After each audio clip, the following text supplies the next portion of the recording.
सभापति महोदय, सबसे पहले तो आपके प्रति आभार, आसन के प्रति आभार प्रकट करता हूं कि आज सत्रारंभ के पश्चात शून्यकाल और ये गैर सरकारी संकल्प नए स्वरूप में सभी माननीय सदस्यों को दिया गया है, लेकिन नवल भाई का छूट गया है। कृपया कल से याद रखा जाएगा, इसके लिए बहुत बहुत आभार महोदय। ये कभी कभी हमारे चैम्बर में भी होता है, आके चैम्बर में कर लेंगे हमसे।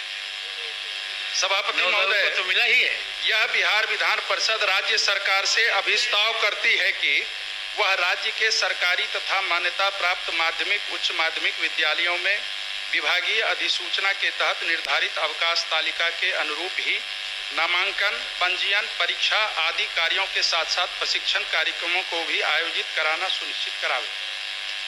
माननीय सभापति महोदय, इस संकल्प के लाने के पीछे उद्देश्य यही है। प्रशासनिक विभाग शिक्षा विभाग है, लेकिन बिहार विद्यालय परीक्षा समिति द्वारा चाहे वो मासिक परीक्षा हो या वार्षिक परीक्षा हो या सेंटअप परीक्षा हो, विभाग द्वारा यूडाइस कोड का कार्य हो, पंजीयन कार्य हो, परीक्षा प्रपत्र भराने का कार्य हो, आए दिन लगभग 5-7 वर्षों से देखा जा रहा है विभागीय जो अधिसूचना है, जो निर्धारित अवकाश तालिका है, उसकी अनदेखी करके बिहार विद्यालय परीक्षा समिति भी और विभाग भी, एक बिहार शिक्षा परियोजना है, एक SCERT है, राज्य शिक्षा एवं शोध संस्थान, शिक्षण प्रशिक्षण संस्थानों में छुट्टी में ही चलाती है। तो ये कहाँ का नियम है? एक तरफ प्रशासनिक विभाग छुट्टी निर्धारित करती है, दूसरी तरफ छुट्टी के दिन परीक्षा लिया जाता है।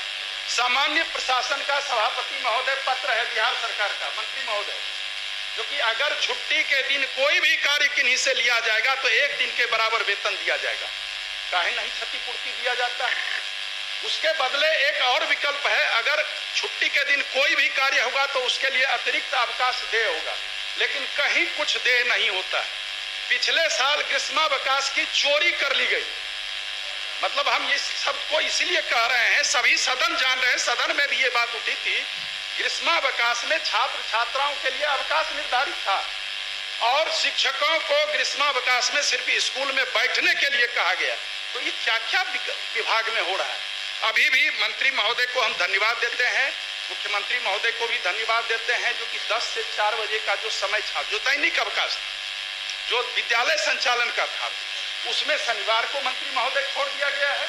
शनिवार को मुख्यमंत्री महोदय ने विधानमंडल में ही कहा था, आपने भी कहा था, शनिवार को सब दिन हाफ डे होता था। तो ये सब जो हो रहा है, कम से कम इसको आप मंत्री जी के लिए कुछ छोड़िए। महोदय विभागीय स्तर पर ये स्पष्ट मंत्री महोदय कर दें, चूंकि मैं कोई ये संकल्प लाने की जरूरत ही इसलिए हुई क्योंकि जो सामान्य प्रशासन विभाग का निर्देश है, उसके तहत या तो क्षतिपूर्ति उनको अवकाश दें या तो उनको 1 दिन के बराबर वेतन दें, नहीं तो आप ये निर्धारित कर दें जो शिक्षा विभाग का अवकाश है, उस अवकाश के दिन कोई भी कार्य नहीं होगा। चाहे विविध प्रोत्साहन योजना हो, वो भी खोल दिया जाता है। छठ के दिन पूजा है, लोग अर्घ देने जाएंगे, उस दिन ऑनलाइन आप नामांकन कीजिए, रजिस्ट्रेशन कीजिए, अब टीचर वहां बैठे रहेंगे, तो छुट्टी क्यों दे?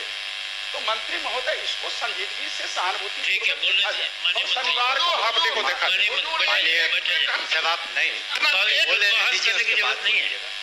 माननीय सभापति महोदय, माननीय सदस्य को पहले तो विभाग को धन्यवाद देना चाहिए। ये महिलाओं के कहने पर हमने जितिया पर्व पर कभी छुट्टी नहीं रहती थी, हमने दिया। छठ के पर्व पर 1 दिन अतिरिक्त अवकाश दिया क्योंकि महिलाओं की संख्या शिक्षा विभाग में ज़्यादा है। तो इसका भी उनको जिक्र करना चाहिए कि अगर हम लोग संवेदनशील नहीं रहते हैं तो छठ पर अतिरिक्त, जबकि वो सरकारी घोषित नहीं सरकार, लेकिन नहीं।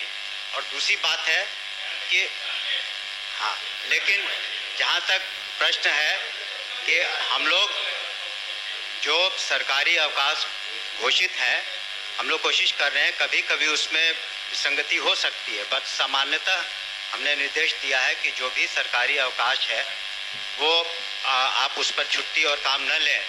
लेकिन ये भी एक चैलेंज है, माननीय सदस्य ने इसका जिक्र नहीं किया, कि आज 6 लाख से ज़्यादा शिक्षक हैं। जब 6 लाख शिक्षक को आप सोच लें कि अगर मुख्यालय में SCERT में ट्रेनिंग करानी हो और सभी डाइट्स में जो जिलों में ट्रेनिंग करानी हो, और एक सिर्फ 5 ही दिन एक सप्ताह में साल में 2 बार करानी हो, तो कुछ व्यवधान बीच में आएंगे, कुछ व्यवहारिक कठिनाइयाँ आएंगी। हम लोग नहीं चाहते हैं कि अब प्रशिक्षित टीचर जो है 6 लाख बच्चों को पढ़ाएं, तो इसमें कभी कभी व्यवहारिक कठिनाइयाँ आती हैं, उसको हम स्वीकार करते हैं। लेकिन सामान्यतः आपने देखा होगा, खुद स्वीकार भी करेंगे कि जहाँ तक शिक्षकों का प्रश्न है, चाहे यूनिवर्सिटीज़ हो चाहे स्कूल्स हो, जो भी शिकायतें थी हम लोगों ने उसको ओपन माइंड से सुना है और निराकरण करने की कोशिश की है।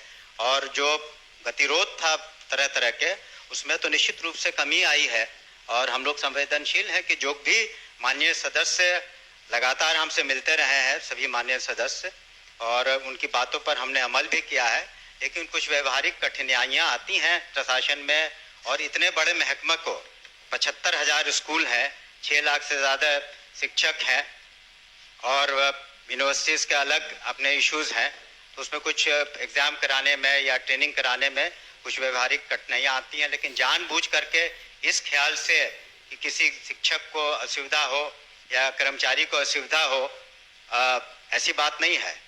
हम लोग उसका ख्याल रखते हैं और भविष्य में भी रखेंगे। इसलिए माननीय सदस्य से अनुरोध है कि अपना संकल्प वापस लें। कई मालिक बन जाते हैं को संचालन करें, कई मालिक बन जाते हैं, कई महावत बन जाते हैं, इसके चलते कठिनाई हो रही है। और महोदय, कुछ तो अव्यवहारिक बात माननीय मंत्री ने कहा, कुछ प्रॉब्लम होता है महीने महीने परीक्षा, 7 दिन 6 दिन परीक्षा होता है तो 6 दिन ऐसे गया क्लास, 7 दिन कॉपी दिखाता है तो 7 6 13, 5 गो छुट्टी होता है तो 13 और 5 आप जोड़ लें महोदय, 18। तो इस तरह से, और कोई उस रिजल्ट का असेसमेंट नहीं है। महीने महीने एग्जाम हम ही लोगों के स्कूल में, सरकारी स्कूल में होता है, और उसका असेसमेंट करेंगे तो 0। आखिर किस उद्देश्य से आप परीक्षा लेते हैं? तो आप असेसमेंट कीजिए ना कि उससे कुछ फायदा हुआ है या घाटा हुआ है। आपके प्रश्न पत्र पहले से लीक रहते हैं, 4 दिन पहले भेज देते हैं, सब बच्चा को बताया जाता है। 3 दिन तक एक ही सब्जेक्ट के कॉपी को स्कूल अपना प्रतिष्ठा बचाने के लिए उसको लिखवाता है। तो इन सारे मुद्दों पर भी विचार करना चाहिए कि जो औचित्य नहीं, आप 3 महीना पढ़ लीजिए, आप 6 महीना पढ़ लीजिए, लेकिन आप परीक्षा का असेसमेंट कीजिए। आप असेसमेंट नहीं कर रहे हैं, सिर्फ कॉपी और क्वेश्चन लार्ज स्केल पर करोड़ों करोड़ में छपवा के और आप व्यवसाय करा रहे हैं, उससे बच्चों पर बोझ बढ़ रहा है और अव्यवहारिक काम भी हो रहे हैं। इस पर मैं कहना चाहूँगा माननीय सभापति महोदय कि ये जो पूर्व से चली आ रही जो व्यवस्था थी कि हर महीने की, उस पर हम लोग दिसंबर माह में निश्चित रूप से उस पर विचार कर रहे हैं कि क्या वो व्यवहारिक है कि नहीं। दूसरी बात ये भी है कि अनुश्रवण के दौरान हम लोगों ने ये भी कहा है डिस्ट्रिक्ट एजुकेशन ऑफिसर को, जिनको अभी तक जो बहुत सारे कंस्ट्रक्शन इत्यादि के कामों में थे, उससे उनको मुक्त कर दिया है हम लोगों ने।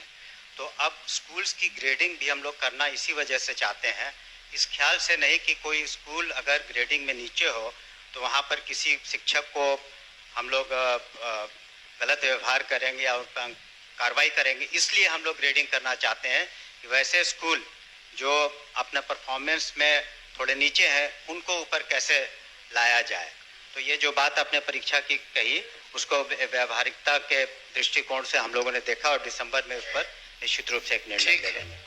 अब वापस लीजिए अपना संकल्प अब तो वापस ले लें। सर इसको लाए हैं तो समय निर्धारित है। मैं सर 33 दिनों का जो ईएल है वो भी पत्र निर्गत नहीं हुआ है। आपने ग्रीष्मावकाश की कटौती कर ली।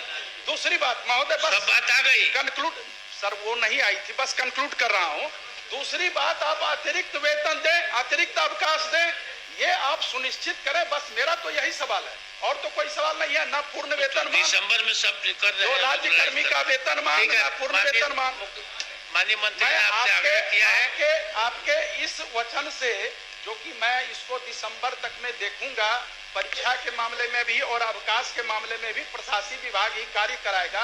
आप कृपया अपने स्तर से बिहार विद्यालय परीक्षा समिति और शिक्षण प्रशिक्षण संस्थान को भेज दें पत्र, उसके बाद मैं वापस लेता हूँ। ठीक, संकल्प अनुमति से वापस लिया गया।